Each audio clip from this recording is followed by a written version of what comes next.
Una sa lahat, nagmamasid-masid ang rider na yan sa isang kanto sa Novaliches, Quezon City. Maya-maya, naglakad siya, saka pinagbabaril ang isang lalaki. Tumakbo pa ang biktima pero pinaulanan ulit siya ng bala. Ano kaya ang motibo sa krimen? Abangan ang buong detalye niyan maya-maya lang. Magandang hapon, Pilipinas. Kasama ang buong puwersa ng News 5. Ito ang Frontline Pilipinas Weekend! Kaliwat ka ng protesta kontra korupsyon, isinagawa sa gitna ng investigasyon sa mga maanumalyang flood control project. Dating DPWH Secretary Manuel Bunoan, hindi raw isasama sa paiimbestigahan ni Secretary Vince Dizon. Sa gitna ng singilan sa mga flood control projects, estilo ng ilang kongresista na ipasa raw sa ehekutibong sisi, pinalagan. Payo ng Executive Secretary sa Kamara, linisin muna ang sarili nilang bakuran. Halos 2 pisong toll hike sa SCTEX ipatutupad sa Martes. Pati presyo ng diesel at gasolina nakaambang tumaas. Sa pool sa CCTV, bata nagulungan ng SUV. Panibagong tagumpay para sa Pilipinas. Pinay tennis sensation Alex Ayala nasungkit ang kauna-unahan niyang WTA title. Walang magellan na pambato natin sa Oscar Awards, ipapalabas muna sa Pilipinas. Pati sa Canada, Amerika at England.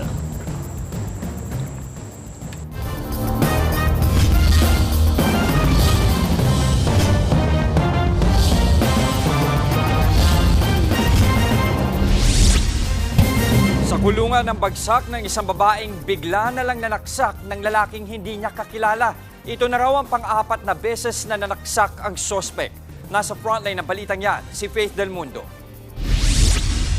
Makikita sa CCTV footage na ito na kuha nung Martes ang isang lalaking nakaupo sa harap ng tindahan.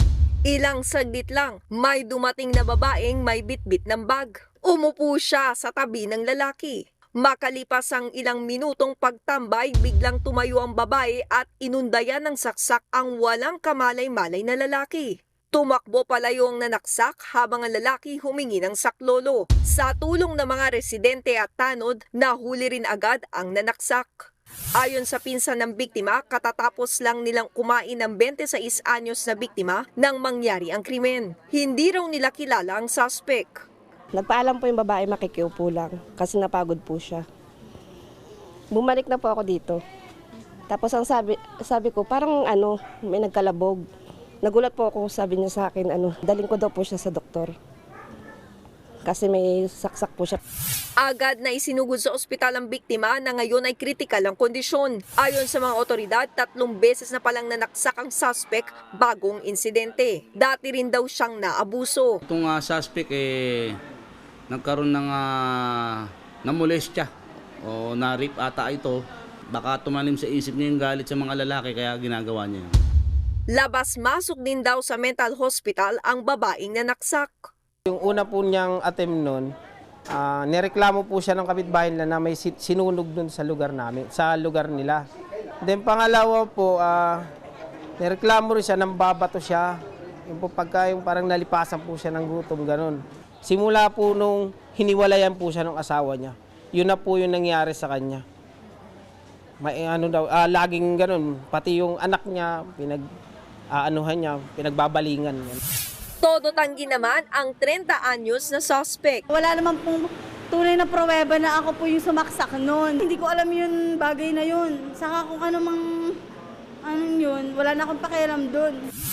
Ayon sa isang psychiatrist, posibleng intermittent explosive disorder at act of revenge ang pananaksak. Mostly mukhang naipon yung kanyang emotion, naipon yung galit niya.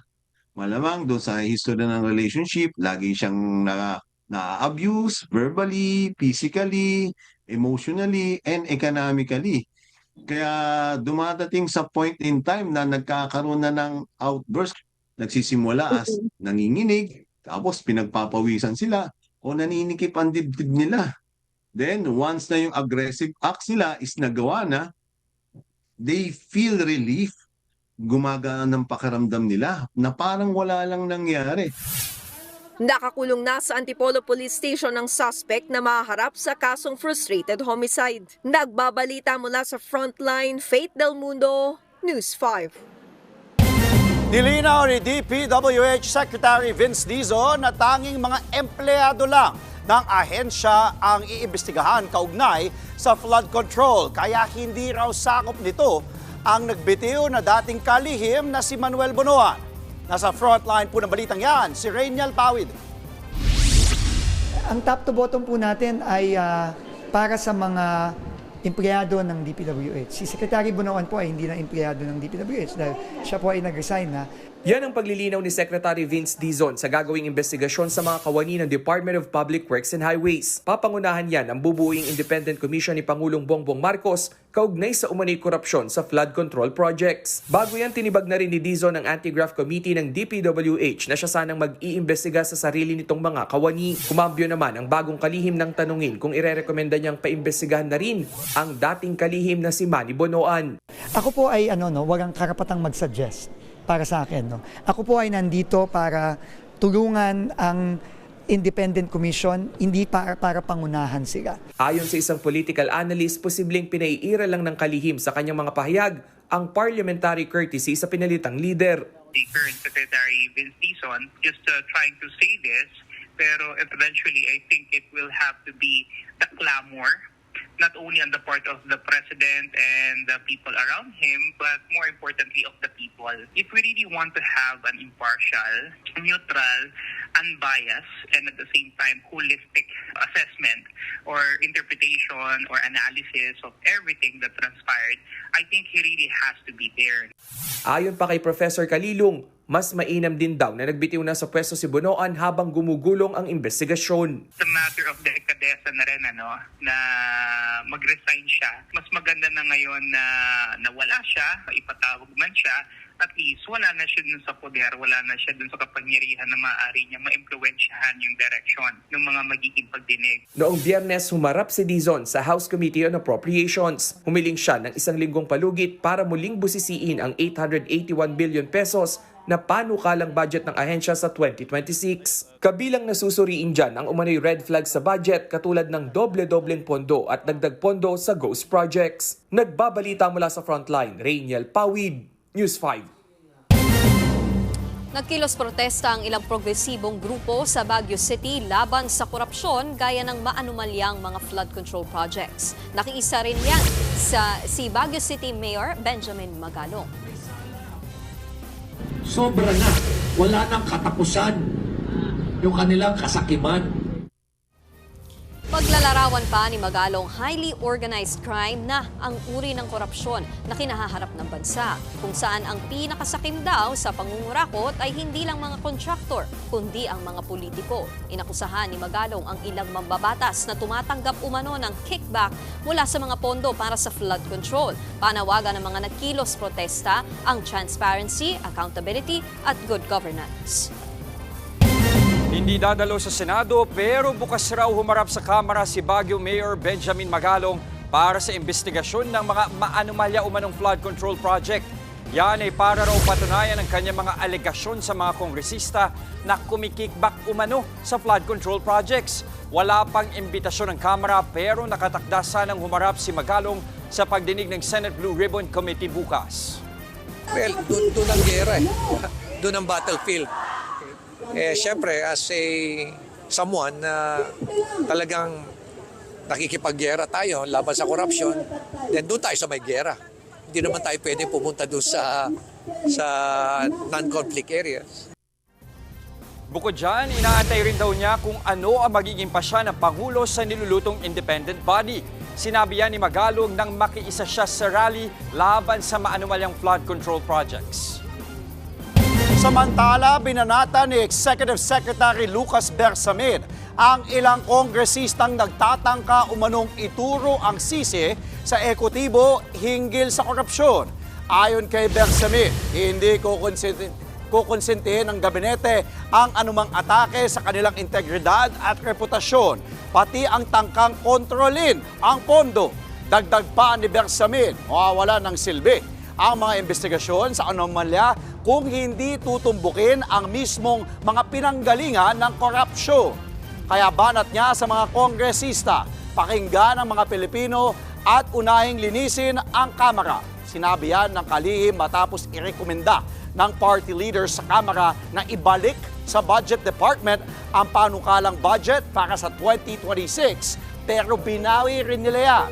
Inutos na ni Pangulong Bongbong Marcos sa DBM at DPWH na busisiin ang mga questionableng item sa panukalang pondo ng Public Works. Bago naman tumulak pa Cambodia kanina para sa kanyang 3-day visit, may iniwang mensahe si PBBM sa kanyang mga gabinete. I hope lumamig na yung mga ulo ninyo. But I will have to just say that I perfectly understand why you are feeling a little unjustly beleaguered. Epektibo na sa susunod na linggo ang huling tranche ng taas singil sa Subic-Clark-Tarlac Expressway o SCTEX. Simula September 9, may dagdag ng 64 centavos kada kilometro para sa mga Class 1 vehicles o yung maliliit na sasakyan at mga SUV.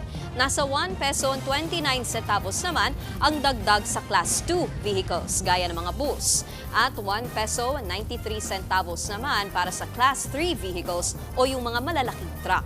Bahagi ito ng petisyon para sa utay-utay na pagtaas ng toll fee sa SCTEX. Para naman sa mga babiyahe mula Mabiga Interchange at Mabalacat hanggang Tipo, Hermosa at Bataan, may dagdag na 40 pesos hanggang 121 pesos. Depende po sa klase ng sasakyan. Sa mga motorista nating kapatid, magpakarga na po habang maaga pa. Tinatayang magkakaroon ulit ng dagdag singil sa produktong petrolyo sa darating na linggo. Hanggang 1 peso and 20 centavos kada litro ang nakikitang patong sa singil sa diesel at hanggang 90 centavos naman sa gasolina. Ayon sa Department of Energy, dahil huyan sa sanctions na ipinataw ng Amerika sa oil revenue stream ng Iran.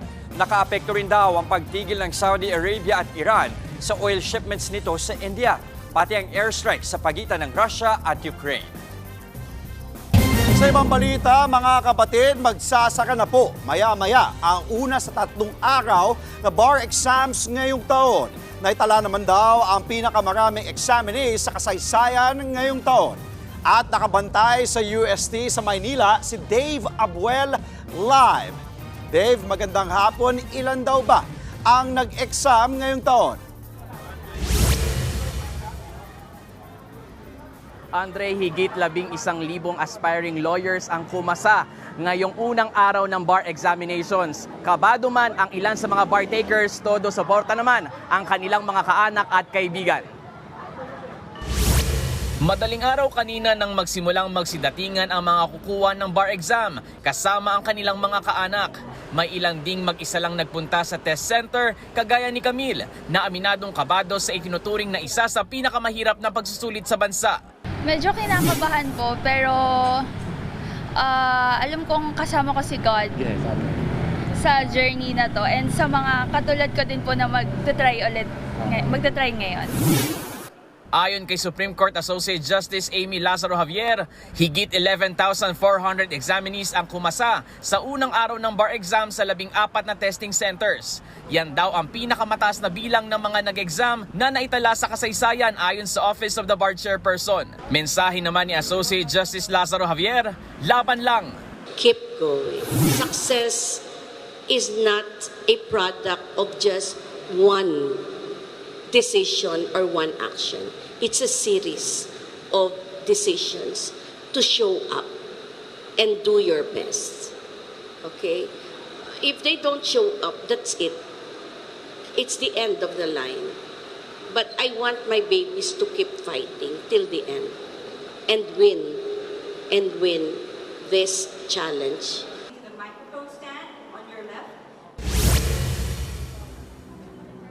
Andre, mapayapa naman daw ang naging sitwasyon sa pagbubukas ng bar exams kanina. Alas 6 ngayong gabi, inaasahan namang matatapos ang first day. Nakatakda ang days 2 at 3 sa September 10 at 14. Umaasa ang SC na makikisama ang panahon sa mga araw na yan pero handa pa rin naman daw sila kung sakaling umulan ng malakas at bumaha. Andre. good luck sa mahigit 11,000 na aspiring lawyers sa ating bansa. Nagbabalita live mula sa UST sa Maynila. Maraming salamat, Dave Abuel. Nayupi ang isang kotse matapos ma-sandwich ng 2 truck sa Daraga, Albay. Habang sa Nueva Vizcaya, isang pick-up at pampasaherong bus ang nagsalpukan. Yan at iba pa sa report ni Gary De Leon. Guys, ang banggaan bago lang. Florida versus pick-up. Yupi at nakasubsub pa ang pick-up truck na ito habang nakatagilid naman ang pampasaherong bus sa Barangay Almaguer North sa Bambang Nueva Vizcaya. Huwebes alas 9 ng gabi nang magsalpukan ng bus at pick-up. Isa-isang pinalabas ang mga sakay ng bus. Ayon sa pulisya, posibleng nadulas at nawalan ng kontrol ang driver ng pick-up dahil sa magdamagang pag-ulan sa lugar. Wala naman nasaktan o nasawi sa insidente. Patuloy ang investigasyon ng pulisya. Sa bayan naman ng Kayapa sa Nueva Vizcaya, isang jeep ang nahulog sa bangin.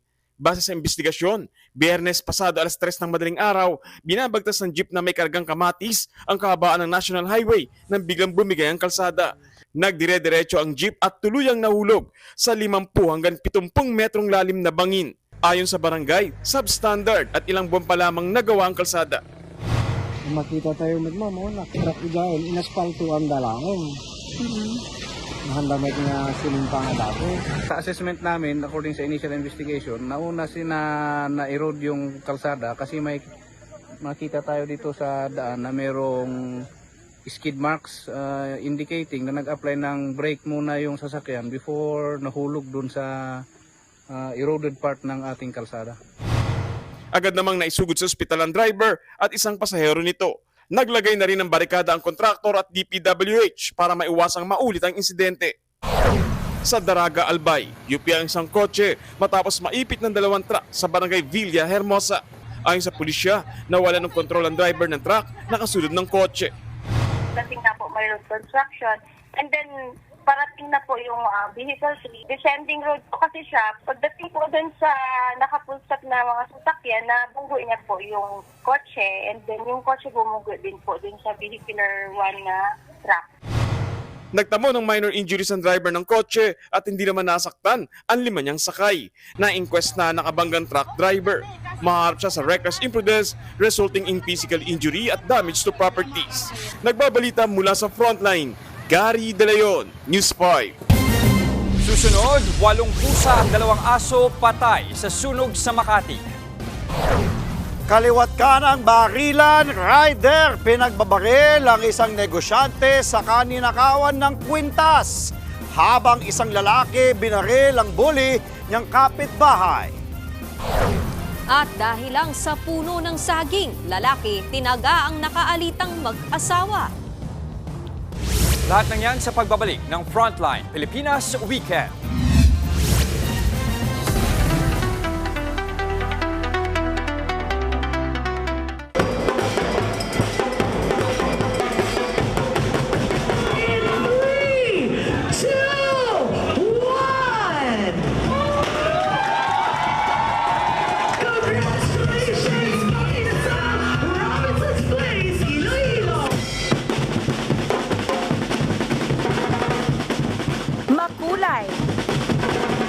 Maingay at matao. Yan ang eksena sa Iloilo kung saan ginanap ang isang makasaysayang pagdiriwang at pagbabalik tanaw para sa pangalan at lasang minahal na mga Pilipino. Pero tagal na, 22 years na si Mang Inasal. It is our pleasure to be here today at ipagdiriwang ang muling pagbabalik at muling pagbubukas ng Mang Inasal Robinson's Place, Iloilo. The first ever Mang Inasal in the Philippines. Star-studded at puno ng pagpapala ang ginawang seremonya. Pagbibigay-pugay na rin ito para sa mga empleyadong ipinagmamalaki ang mabilis at sulit na serbisyo. Right now, this is one of the biggest restaurants in the Philippines. We are the best grilled chicken in the Philippines, and we are the grill expert. Simula rin ito ng isang panata na ang kanilang 5G o 5th generation store ay maghahatid ng mas pina-level up na dining experience. This store will be better, this store will be faster, and this store will be unlear. Sa lahat ng mga Pilipino, sana patuloy pa rin natin takilikin ang Mang Inasal. Isa lang ang wish ko para sa Mang Inasal. Sana hindi matapos ang 2028. Sana maging 1,000 branch na tayo.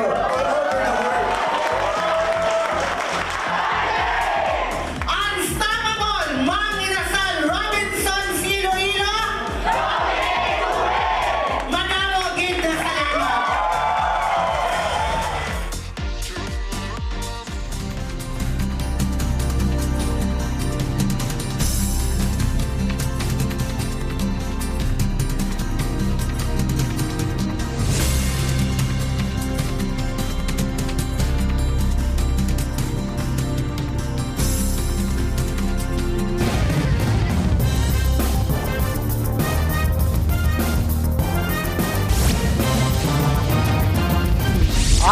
Limang bahay ang nasunog sa Mati City sa Davao del Norte dahil daw ito sa sumabog na butane.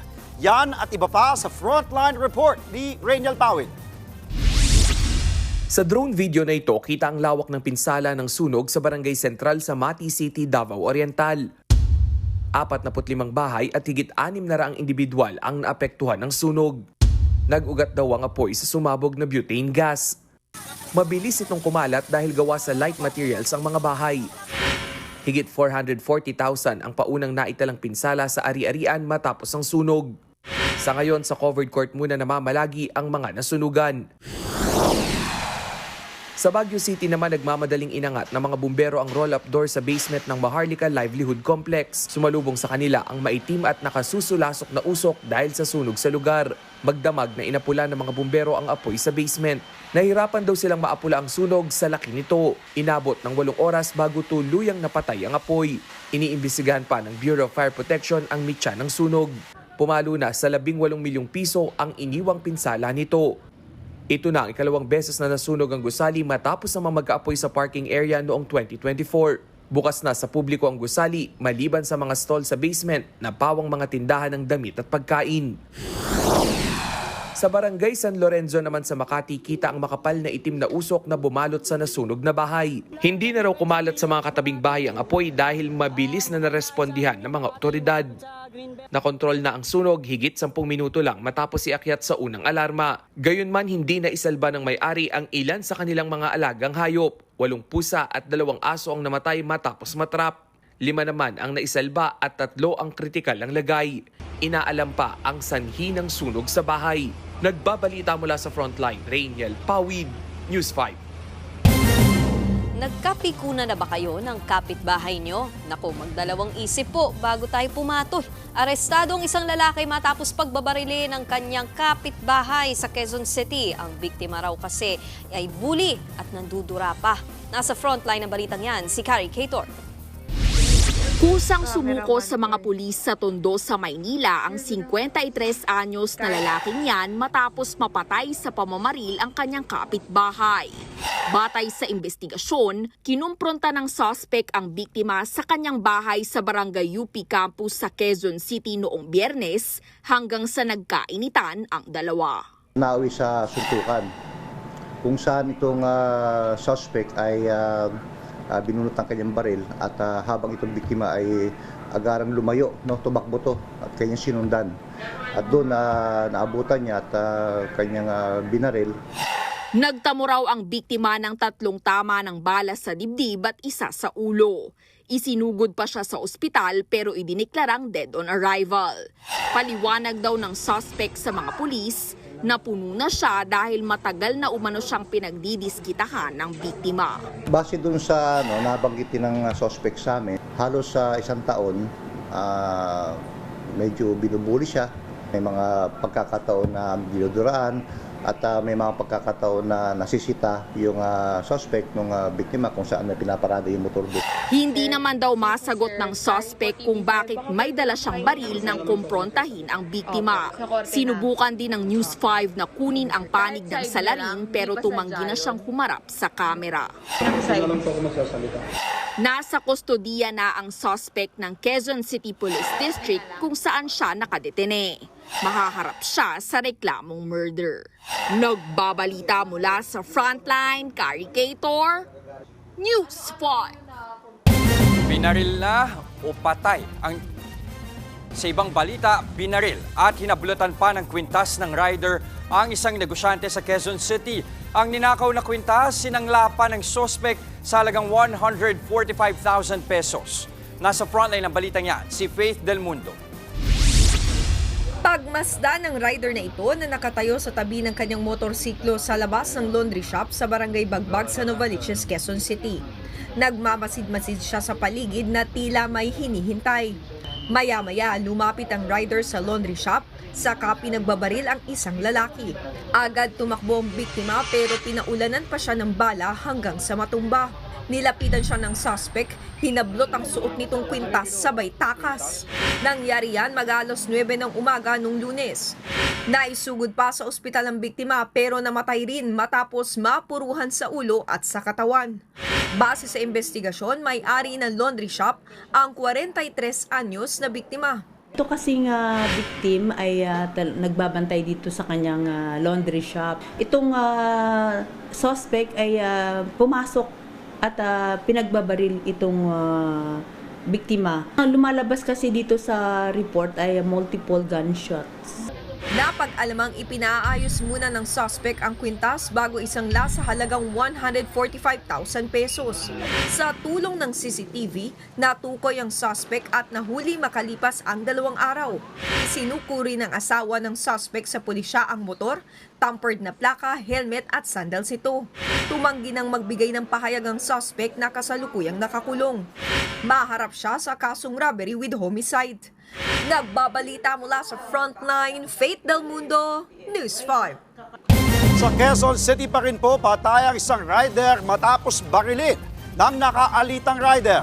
Nag-counterflow kasi ang biktima at sinita siya ng 2 nakasalubong na rider. Makikita sa CCTV na huminto pa ang biktima at pinuntahan ang ibang rider. Pero dito na siya pinagbabaril. Nagawa niya pang makatakbo pero binawian rin siya ng buhay matapos mapuruhan sa dibdib.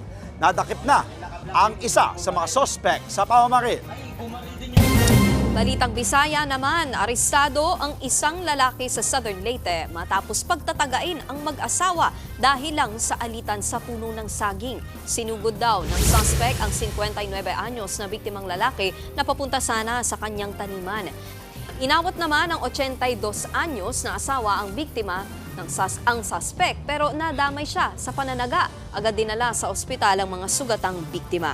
Tumakas naman ang suspect pero agad ding natagpuan at inaresto sa kanilang bahay. Nakuha sa kanya ang isang itak.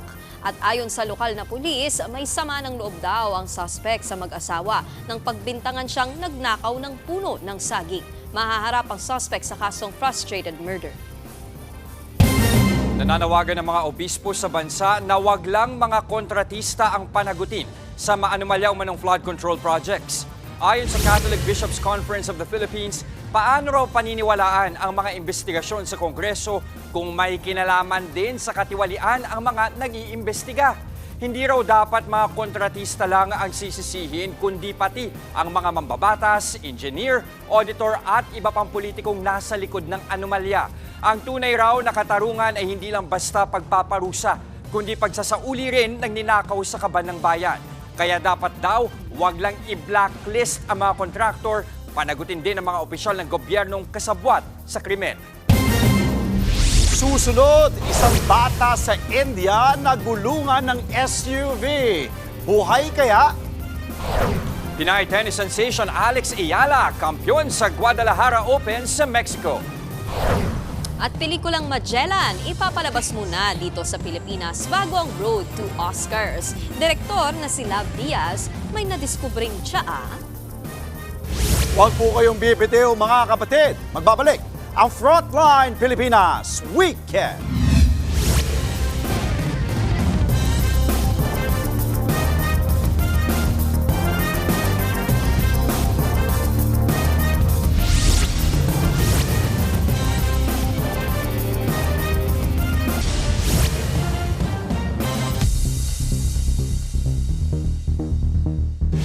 Nagulungan ng SUV pero himalang nakaligtas ang isang bata sa India.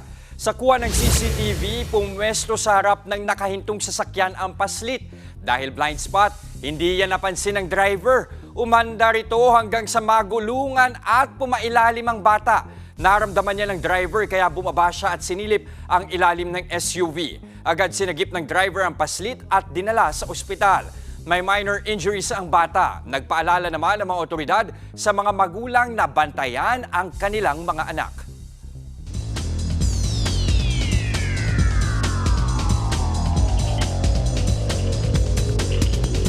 Kampiyon po si Pinay tennis sensation Alex Ayala sa Guadalajara Open sa Mexico. Ito ang una niyang Women's Tennis Association 125 title sa kanyang karera. Nasa frontline ng balitang yan, si Ian Suyu. Ilang linggo matapos ang kanyang makasaysayang kampanya sa US Open sa New York, nagbalik aksyon ng Pinay tennis sensation na si Alex Ayala sa Guadalajara Open sa Mexico. Dito, isa-isa niyang itinumba ang mga kalaban bilang number 2 seed. Matapos lampasuhin ang Amerikanang si Kyla Day sa semifinals, na-arrange ang final match-up sa pagitan ni Ayala at ang pambato ng Hungary na si Pana Udvardy. Lamang sa ranking si Ayala bilang world number 75 na pumasok sa laro, habang pang 134 naman si Udvardy. Pero hindi ito halata sa first set ng laban dahil mabilis na naipanalo ng mas veteranong si Udvardy ang opener kontra kay Ayala 6-1. Pagpasok ng second set, tila nagising na ang pambato natin. Mainit ang naging palitan ng palo sa pagitan ng dalawa. Pero sa huli, nakalusot si Ayala sa second set, 7-5. Nadala niya naman ang momentum ng panalong yan patungong third set, kung saan tinuluyan niya ng itinakbo ang panalo at ang titulo. Final score, 1-6, 7-5 at 6-3. Ito ang kauna-unahang Women's Tennis Association title ng 20 anyos na si Ayala sa kanyang karera. Pagkatapos ng laro, nagpasalamat si Ayala sa mga patuloy na sumusuporta sa kanya. Game din siyang nagpa-picture sa mga Pinoy na nanood.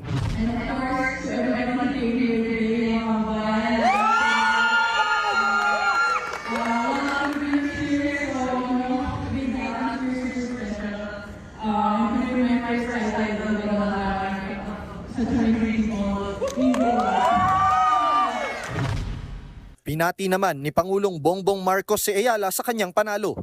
Nangako rin ng Pangulo na gagawin ang lahat para mas maraming atletang Pilipino pa ang sumunod sa yapak ni Ayala at maipakita ang galing ng Pilipino. Kasunod nito, umakyat na sa world number 61 si Ayala sa live rankings ng WTA. Babiyahe naman agad si Ayala patungong Brazil para naman sa Sao Paulo Open. Magsisimula yan bukas kung saan papasok bilang third seed si Alex. Nagbabalita mula sa frontline, Ian Suyu, News 5.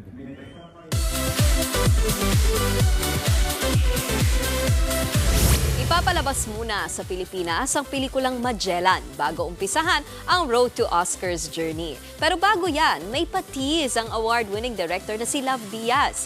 Nasa frontline ng balitang yan, si MJ Marfori. May historic tea.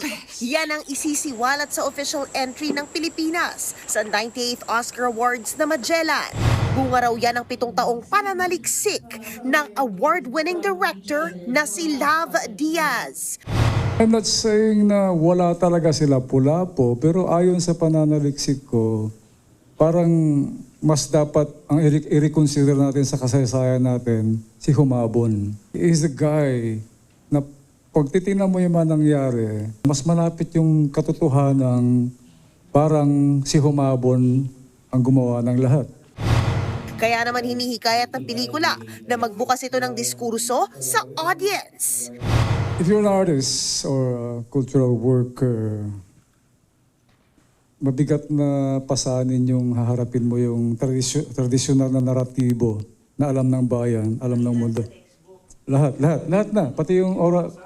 Pati oral history. Anyway, with this, so my responsibility to just confront it.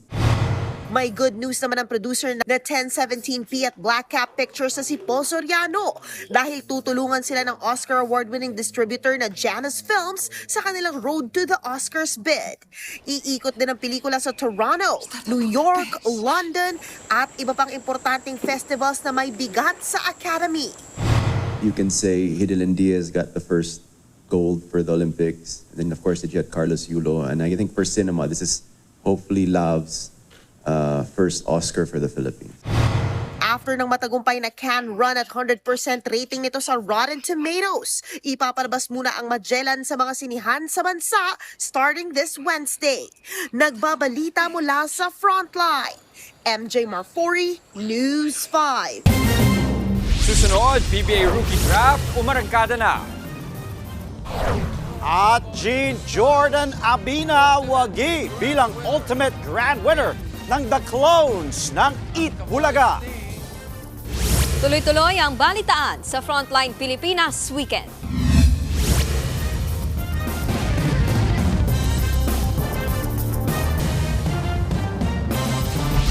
Arestado ang isang lalaki matapos tangkaing halayin ng babaeng estudyante sa Calbayog City sa Samar. Nasa boarding house daw ang 21 anyos na biktima nang biglang pumasok sa kwarto niya ang sospek na nakadroga umano. Tinutukan ng sospek ng patalim sa leeg ang biktima at pwersahan daw hinubad ang suot nito. Pero nakasigaw at lumaban ang babae. Narinig siya ng mga nakatambay sa labas kaya agad nasagip. Nasa kustodiya na ng mga pulis ang sospek at maharap sa reklamong attempted rape.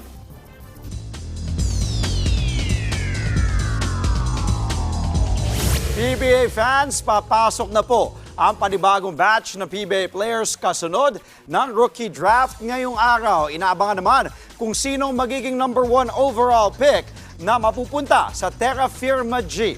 Silipin natin yan live mula sa Mall of Asia Music Hall sa Pasay City. Nasa frontline ng balitang yan si Ian Suyu. Ian, kamusta ang vibes dyan sa MOA dahil laging exciting kapag PBA draft na naman?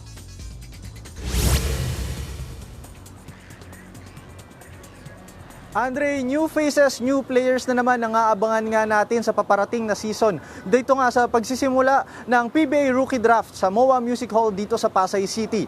At mula nga sa 100 mahigit na players, top overall pick ngayong taon ang big man na si Jeo Chu para sa Terra Firma Jeep. Nangibabaw nga ang height nitong si 6'9" na si Jeo Chu para asahan ng Terra Firma sa panibagong kampanya na naman to turn things around this 50th season. Sumunod namang pinili ng Converge bilang second overall pick si Juan Gomez de Leaño. Maaalala natin na mula sa pagiging UP superstar, tumungo sa iba't ibang liga professionally abroad si Gomez de Leaño at anya, ito na yung perfect timing para pumasok sa PBA. Pinili naman bilang third overall pick ng Blackwater Bossing si former Batang Gilas guard Dolph Panopio. Kasunod namang susunod namang pipili ang Northport Batang Pier para sa fourth pick habang fifth pick naman ay mapupunta sa NLEX. Base sa draft order, pang-anim na pipili ang Magnolia at susundan yan ng Phoenix, San Miguel at Ginebra. 2 beses namang makakapili ang Rain or Shine sa first round dahil nasa kanila ang 10th at 12 pick ng round na yan. Kabilang sa mga lumahok sa 2 araw na rookie combine ang ilang collegiate players mula sa UAAP at NCAA, pati ilang Filipino foreign players na dati nang naglalaro abroad. Matatandaang dumaan nga sila sa matindihang training kung saan inobserbahan ng mga scouts at team coaches ang kanilang individual at on-court skills sa bawat paglalaro. Andre, sa kabuuan, meron ng 125 na aspiring rookie ang lumahok dito sa Combine. At kung sino man yung mapipili, otomatiko na sasali na sa mga training ng kani-kanilang mga respective teams. At kung sino man yung hindi makukuha dito sa draft na ito, ay magiging free agent at may pagkakataon pa rin naman na makalahok sa PBA. Yan muna ang latest mula dito sa MOA Music Hall. Andre? Exciting talaga kapag may mga bagong nadadraft na naman sa PBA. Maraming salamat, Ian Suyu.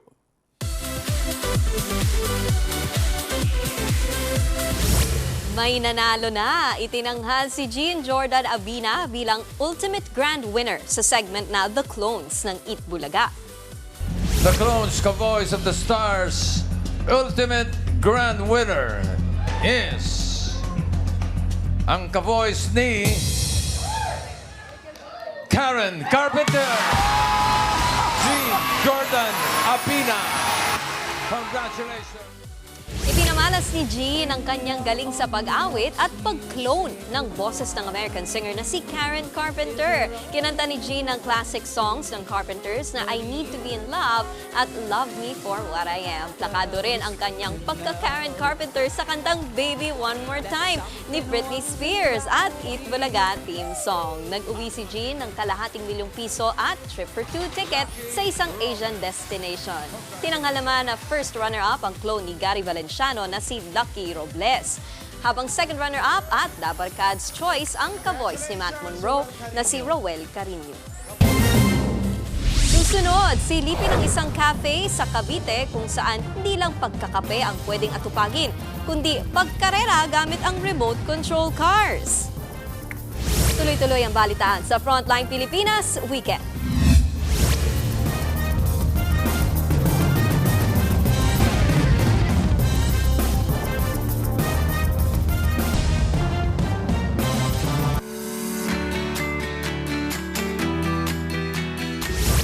Para sa ating happy weekend, alam nyo ba, Andre, Nikki, may isang cafe sa Dasmariñas, Cavite na bukod sa may enjoy nyo ang masasarap na kape, pwede pa kayong magrenta ng remote control cars.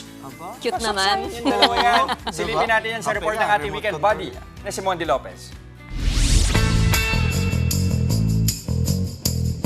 Partial mode on tayo para ulit sa batang 80s, laking 90s at yes, pati sa certified Gen Z.